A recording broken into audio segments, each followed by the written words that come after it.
नमस्कार दोस्तों। Day inspired 744 में आपका स्वागत है दोस्तों।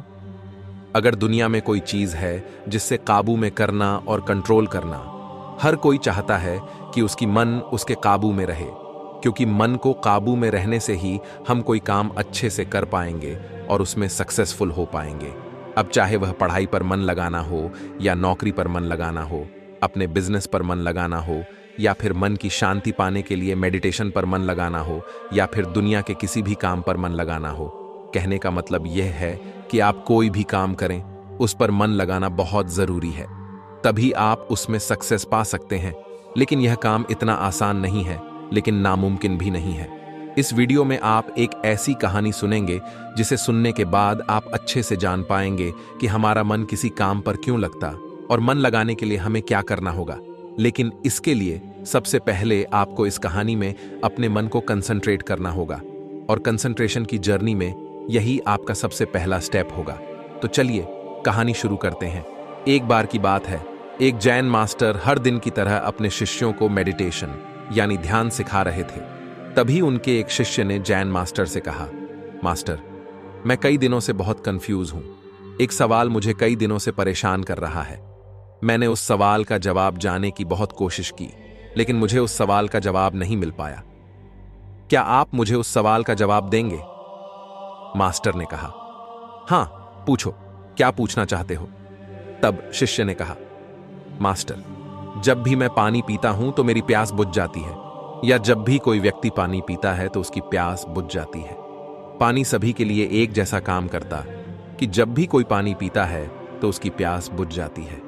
लेकिन मेडिटेशन के मामले में ऐसा क्यों नहीं होता?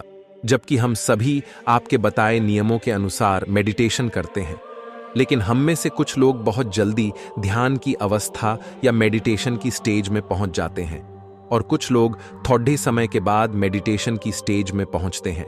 लेकिन कुछ ऐसे भी होते हैं जो कभी मेडिटेशन की स्टेज में नहीं पहुंच पाते। बस यही सवाल मुझे बार बार परेशान कर रहा है कि जब सभी लोगों को एक साथ पानी पीने को दिया जाए और एक ही पानी पीने को दिया जाए तो उस पानी को पीने से सबकी प्यास बुझ जाती है। ऐसा कोई नहीं होगा। जिसकी प्यास ना बुझे तो मेडिटेशन में ऐसा क्यों नहीं होता? मेडिटेशन सबके लिए एक जैसा काम क्यों नहीं करता?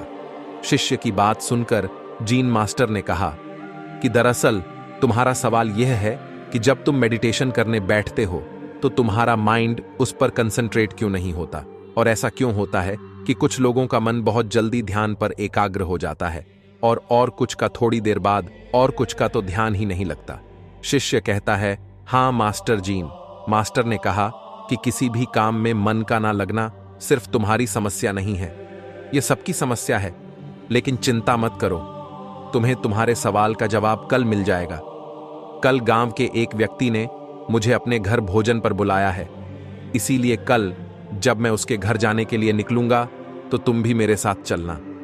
शिष्य ने कहा, ठीक है मास्टर, कल मैं आपके साथ जरूर चलूंगा। अगले दिन जब मास्टर जाने लगे तो शिष्य भी मास्टर के साथ चलने लगा। कुछ देर बाद वे दोनों गांव में रहने वाले एक सेठ के घर पहुंचे। सेठ ने उन दोनों का स्वागत किया और उन्हें बैठने को कहा और खुद भी उनके साथ बैठ गया।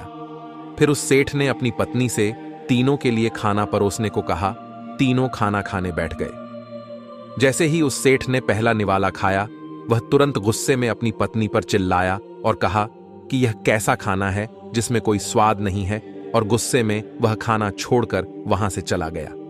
यह सब देखकर उसकी पत्नी बहुत शर्मिंदा हुई और जैन मास्टर और उनके शिष्य से बोली कि कृपया मुझे माफ कर, आप थोड़ी देर प्रतीक्षा करें, मैं आपके लिए स्वादिष्ट भोजन बनाकर लाती हूं। जैन मास्टर ने सेठ की पत्नी से कहा, नहीं नहीं, इसकी कोई जरूरत नहीं है, तुम चिंता मत करो, यह खाना बहुत स्वादिष्ट है। और फिर दोनों खाना शुरू कर दिया। थोड़ी देर में दोनों ने खाना खा लिया, लेकिन जीन मास्टर ने अपनी थाली में 2 रोटियां छोड़ दी और सेठ की पत्नी से कहा, क्या तुम यह 2 रोटियां बांधकर मुझे दे सकती हो? उसकी पत्नी ने दोनों रोटियां बांधकर जैन मास्टर को दे दी। इसके बाद दोनों वहां से जाने लगे और जाने से पहले उनकी मुलाकात उस सेठ से हुई। सेठ को अपने व्यवहार पर पछतावा हुआ और वह उन दोनों से अपने किक माफी मांगने लगा। जैन मास्टर ने कहा, कोई बात नहीं, और दोनों वहां से चले गए। रास्ते में जैन मास्टर ने अपने शिष्य से पूछा कि उसे खाना कैसा लगा। शिष्य बोला, मास्टर खाना बहुत स्वादिष्ट था, मुझे बहुत अच्छा लगा। मास्टर ने पूछा, क्या ने तुम्हें इसके अलावा कुछ और नहीं लगा? मतलब तुम्हें कुछ और समझ में नहीं आया? शिष्य बो, मास्टर इसके अलावा मुझे और क्या लग सकता है? स्वादिष्ट खाना खाकर मुझे अच्छा लगा और भूख भी मिट गई। मास्टर ने कहा, खाना वाकई बहुत स्वादिष्ट था, लेकिन जो खाना हमें परोसा गया था वही उस सेठ को भी परोसा गया था। फिर उस सेठ को खाना क्यों पसंद नहीं आया? यह सुनकर शिष्य सोच में पड़ गया और मास्टर से बोला, आप बिल्कुल सही कह रहे हैं मास्टर, मैंने इस बारे में तो सोचा ही नहीं, आप ही मुझे कुछ बताइए। मास्टर ने कहा कि तुम मेरे साथ चलते रहो। चलते चलते वे बहुत दूर निकल गए। शिष्य ने मास्टर से कहा कि हम अपने मठ के रास्ते पर नहीं हैं, हम कहां जा रहे हैं? मास्टर ने कहा कि तुम बस चलते रहो। फिर थोड़ा आगे चलने पर एक बहुत ही गरीब आदमी मास्टर के सामने आया और वह मास्टर के पैरों में गिर गया और कहा, मेरी मदद कीजिए, मैं पिछले 4 दिनों से भूखा हूं, मुझे कुछ खाने को दे दीजिए। मास्टर ने उस गरीब आदमी को एक पेड़ के नीचे बैठाया और जो 2 रोटियां उन्होंने बांधी थीं उन्हें उस गरीब आदमी को दे दिया। रोटी देखते ही गरीब आदमी ने जल्दी से उन रोटियों को ले लिया और खाने लगा। खाते समय उसकी आंखों से आंसू निकल रहे, वह रोते हुए खा रहा था और वह अपने हाथों से ऐसे इशारे कर रहा था जैसे वह किसी अदृश्य शक्ति से कह रहा हो, इस रोटी के लिए तेरा बहुत बहुत धन्यवाद। रोटी खाने के बाद उस गरीब ने मास्टर को धन्यवाद दिया। मास्टर गरीब आदमी से पूछा कि रोटी का स्वाद कैसा था। गरीब आदमी ने कहा कि इसमें स्वाद नहीं, इसमें तो जीवन था। ये रोटियां नहीं थीं, बल्कि इसमें स्वयं ईश्वर थे, स्वयं जीवन था। यह कह गरीब आदमी वहां से चला गया। मास्टर ने शिष्य से कहा, देखा भोजन तो वही था, लेकिन उस सेठ को इसमें कोई स्वाद नहीं लगा। मुझे यह स्वादिष्ट लगा और तुम्हें भी भोजन अच्छा लगा, और इस गरीब आदमी को भोज में स्वाद नहीं, बल्कि उसे इस भोजन में ईश्वर और भगवान दिखाई दिए। इससे पता चलता है कि हम जो भोजन करते हैं उससे हम सभी को अलग अलग संतुष्टि मिलती है। जैसे पहला व्यक्ति यानी वह सेठ, उसे इससे कोई संतुष्टि नहीं मिलती। दूसरे हम हैं जिन्हें थोड़ी संतुष्टि मिलती है, और तीसरा यह गरीब आदमी है जिसे अपार संतुष्टि मिलती है। यही बात ध्यान पर भी लागू होती है। मन की शांति पाने के लिए व्यक्ति जितना भूखा होगा वह ध्यान की गहराई में उतनी ही तेजी से आगे बढ़ेगा, और यह वही व्यक्ति कर सकता है जो ध्यान करने से मिलने वाले फायदों को अच्छे से जानता हो, जो जानता हो कि ध्यान की गहराई में जाने पर उसे क्या मिलेगा। जीन मास्टर की यह बातें सुनकर शिष्य को अपने सवाल का जवाब मिल गया। शिष्य ने जीन मास्टर को धन्यवाद दिया और दोनों वापस मठ की ओर चल पड़े। चलते चलते जैन मास्टर शिष्य से कहते हैं, लेकिन यह इतना आसान नहीं जितना सोच रहे हो।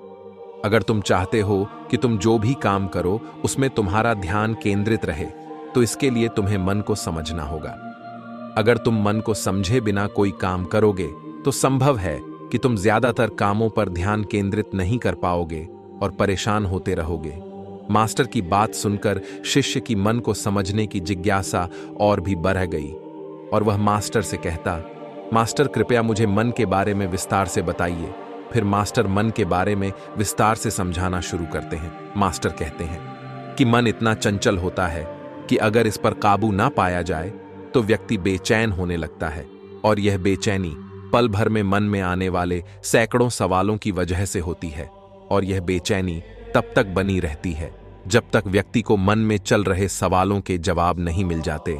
यही वजह है कि हम किसी भी काम पर मन नहीं लगा पाते, और काम पर मन लगा के लिए मन का शांत होना बहुत जरूरी है। शिष्य कहता है, लेकिन मास्टर हम मन को शांत कैसे रख सकते हैं?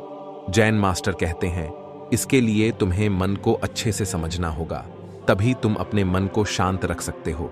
और जब तुम्हारा मन शांत होगा तो इसका मतलब यह हुआ कि वह तुम्हारे काबू में है। तब शिष्य कहता है कि मन को समझने के लिए हमें क्या करना होगा। जीन मास्टर कहते हैं, मैं तुम्हें मन को समझने के 6 तरीके बताऊंगा। उन तरीकों को बहुत ध्यान से सुनना। पहला तरीका है अपने मन के द्वारा दिए गए बेकार के लालच को देखना और उसे समझना। दरअसल जब हमारा मन अनशा होता है तो तो हमें कई तरह के लालच देता है और यही लाल हमारी परेशानियों का कारण बनता है। लेकिन जिसने मन के लिए लालच को पहचान लिया, समझ लो कि उसने मन को समझने का पहला तरीका सीख लिया। फिर शिष्य जैन मास्टर से पूछता है, लेकिन मास्टर, हमें यह कैसे पता चलेगा कि हमारा मन हमें लालच दे रहा है और वह लालच हमारे लिए बेकार है? मास्टर कहते हैं, इसके लिए तुम्हें मन को अच्छे से समझना होगा, तभी तुम अपने मन को शांत रख सकते हो। और जब तुम्हारा मन शांत होगा तो इसका मतलब यह हुआ कि वह तुम्हारे काबू में है। तब शिष्य कहता है कि मन को समझने के लिए हमें क्या करना होगा? जीन मास्टर कहते हैं, मैं तुम्हें मन को समझने के 6 तरीके बताऊंगा। उन तरीकों को बहुत ध्यान से सुनना। पहला तरीका है अपने मन के द्वारा दिए गए बेकार के लालच को देखना और उसे समझना। दरअसल जब हमारा मन अनशा होता है तो हमें कई तरह के लालच देता है और यही लाल हमारी परेशानियों का कारण बनता है। लेकिन जिसने मन के लिए लालच को पहचान लिया, समझ लो कि उसने मन को समझने का पहला तरीका सीख लिया। फिर शिष्य जैन मास्टर से पूछता है, लेकिन मास्टर, हमें यह कैसे पता चलेगा कि हमारा मन हमें लालच दे रहा है और वह लालच हमारे लिए बेकार है? मास्टर कहते हैं, इसका पता हमें अपने अनुभव से चलता है और कभी कभी दूसरों के अनुभव भी चल सकता है। मन के लालच में आकर व्यक्ति भी काम करता है उसमें उसे नुकसान ही होता है और नुकसान के बाद ही नुकसान का अनुभव होता है। यही अनुभव मन को समझने का पहला कदम है। फिर शिष्य ने जैन मास्टर से पूछा, अगर कोई व्यक्ति पहले तरीके से यह जान लेता है कि वह मन के दे गए लालच के कारण दुखी है, तो दूसरा तरीका क्या है? जैन दिख सकता है, लेकिन उसके मन में क्या है, यह केवल उसके शब्दों से ही जाना जा सकता है। लेकिन कभी कभी शब्द धोखा भी दे सकते हैं। इसीलिए किसी की बातों पर तब तक विश्वास नहीं करना चाहिए जब तक कि वह तुम्हारे विवेक की कसौटी पर खरा उतर जाए। अब जैन मास्टर शिष्य को चौथा तरीका बताते हैं। जैन मास्टर कहते हैं कि मन को समझने का चौथा तरीका है कर्म। खुद को जानने के लिए सही दिशा में काम करना जरूरी है, लेकिन काम करते समय इंसान हर बार 2 गलतियां करता है। पहली गलती होती है किसी काम को शुरू ही नहीं करना और दूसरी गलती होती है काम शुरू करके उसे पूरा ना करना। इन दोनों गलतियों के पीछे हमारा मन ही होता है। कुछ लोग इसलिए अपना काम शुरू नहीं कर पाते क्योंकि वह सोचते हैं कि मैं काम कल से शुरू करूंगा, और कुछ को लगता है कि मैं फेल हो जाऊंगा। इन गलतियों का मुख्य कारण है जागरूकता यानी अवेयरनेस की कमी, और अवेयरनेस की कमी के कारण ही मन इंसान को सही दिशा में आगे नहीं बढ़ने देता।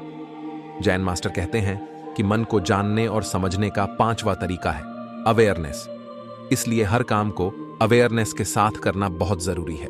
बिना अवेयरनेस के जिया गया हर पल और किया गया कोई भी काम मौत के समान है। शिष्य मास्टर से पूछता है कि उसे अपनी अवेयरनेस के लेवल को बढ़ाने के लिए क्या करना चाहिए। मास्टर कहते हैं ध्यान, मेडिटेशन। ध्यान के जरिए ही अवेयरनेस बढ़ाई जा सकती है। ध्यान मन को जानने, समझने और काबू करने का आखिरी तरीका का है। मतलब ध्यान वह नाव है जिस पर बैठकर मन रूपी नदी को पार किया जा सकता है। जो व्यक्ति पहले 5 तरीकों से मन को समझता है वह मन को जीत लेता है और अपने मन पर पूरा कंट्रोल कर लेता है। शिष्य को अब न मास्टर की बातों से सब कुछ समझ आ गया था और उसने जैन मास्टर को पूरे दिन की यात्रा के लिए और ध्यान और मन बारे में इतनी जरूरी जानकारी देने के लिए तहे दिल धन्यवाद दिया, और इसके साथ ही उनकी यात्रा भी समाप्त हो गई। तो दोस्तों, कैसी लगी आपको यह कहानी? आप हमें कमेंट सेक्शन में जरूर बताना, और अच्छी लगी हो तो इस चैनल को सब्सक्राइब जरूर कर लेना। तो चलिए मिलते हैं ऐसी ही कोई नई कहानी में। तब तक के लिए अपना ख्याल रखिए। धन्यवाद और नमो बुद्धाय।